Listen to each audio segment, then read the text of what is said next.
Welcome दोस्तों, आज का ड्रामा है इंटेंस लव। इसमें 2 कैरेक्टर्स हैं, सू शियान जो एक एक्ट्रेस होती है और डॉक्टर ज़ाओ जो एक बड़े हॉस्पिटल में काम करता है। कहानी की शुरुआत में दिखाते हैं कि वो दोनों अपने-अपने काम में बिज़ी होते हैं। सू शियान शूटिंग कर रही होती है और डॉक्टर ज़ुआओ सर्जरी कर रहे होते हैं और इसी वजह से वो अपनी फैमिली के गेट टुगेदर पार्टी में नहीं आ पाते हैं। दरअसल उन दोनों की माँ बहुत ही अच्छी दोस्त होती हैं और बचपन में ही वो सू शियान और डॉक्टर ज़ाओ शू की सगाई कर देती हैं, मगर कई साल बाद उस पार्टी में वो पहली बार मिलने थे, मगर अपने काम की वजह से वो आ नहीं पाती।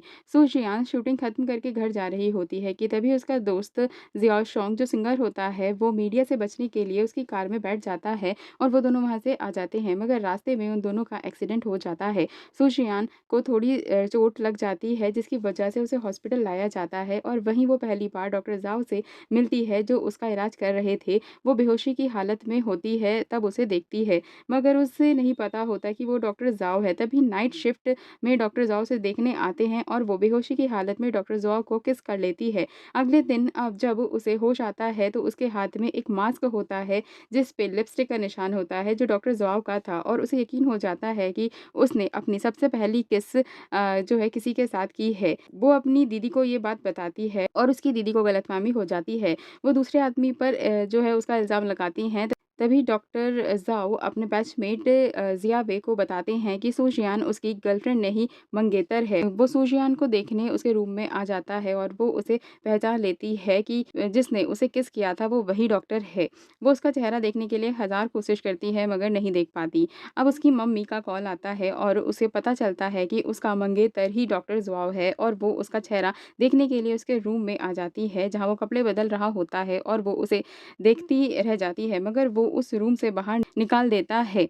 उधर उनकी दीदी और ज़ियाओ वei के बीच में की गलतफ़हमियाँ दूर हो जाती हैं और सू जियान डॉक्टर ज़ुआओ को दिखाती है कि वो कितनी स्टाइलिश है और तभी उससे मिलने उसकी उसका दोस्त ज़ियाओ शोंग आता है जो इतनी पब्लिसिटी के लिए उससे मिलने आता है, जिससे वो फ़ेमस हो जाए। चारों तरफ उनकी बातें हो रही होती हैं। ये सब डॉक्टर ज़ियाओ देख लेते हैं और वो उसके दोस्त को वहाँ से वापस भेज देते हैं। तभी ज़ियाओ सॉन्ग का एक फ़ैन हॉस्पिटल में आती है जो ज़ू शियान पर पानी फेंक देती है। डॉक्टर ज़ुआओ सू जियान से बोलते हैं कि तुम अब ठीक हो गई हो, यहाँ से चली जाओ कि उसकी वजह से पेशेंट्स परेशान हो रहे हैं और वो गुस्से में जा ही रही होती है कि उसका सैंडल टूट जाता है। ज़ियाओ उसे सँभालता है मगर वो अपने सैंडल्स को वहीं छोड़कर नंगे पैर वहाँ से घर चली जाती है। वो अपने घर जैसे ही पहुँचती है, वहाँ बैठकर रोने लगती है। तभी डॉक्टर ज़ुआओ उसके घर आते हैं और उसे उसके पैरों पर मेडिसिन लगाते हैं, वो खुश हो जाती है। दूसरी तरफ उसकी दीदी और ज़ियाओबे के बीच नशे की में बहुत कुछ हो जाता है। डॉक्टर ज़ुआओ के बड़े भाई ज़ुआयुन ज़ुआओ को कॉल करके बोलते हैं कि वो सू जियान को अपने साथ घर लेकर आए पूजा के लिए। वो सू जियान से पूछता है जाने के लिए मगर वो वेट करने को बोलती है। अब कुछ दिन उन दोनों में ऐसे ही मिलना-जुलना बना रहता है।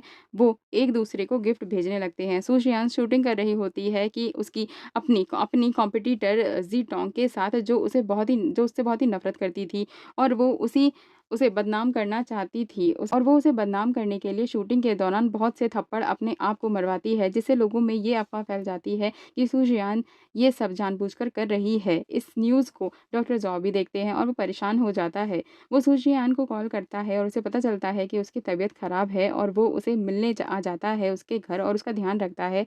उसे उसके रूम में ले जाता है और उसे मेडिसिन देता है।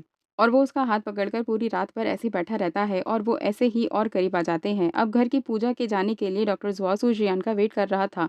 तभी वो निकल जाता है क्योंकि सू जियान ने उसने उसे आने के लिए नहीं बोला था। उधर सू जियान को उठने में लेट हो जाता है और उसके फ़ोन की बैटरी जो है वो डाउन हो जाती है और उसे याद आता है कि आज उसे पूजा में जाना था डॉक्टर ज़ाओ के साथ और वो जल्दी से पैकिंग करती है मगर डॉक्टर ज़ाओ नहीं मिलते। तभी देखती है वो कि डॉक्टर ज़ॉ उसे लेने आ जाते हैं और वो दोनों अब साथ जाते हैं। इसे आगे की कहानी देखने के लिए मेरे चैनल को सब्सक्राइब करना ना भूलें। Thank you.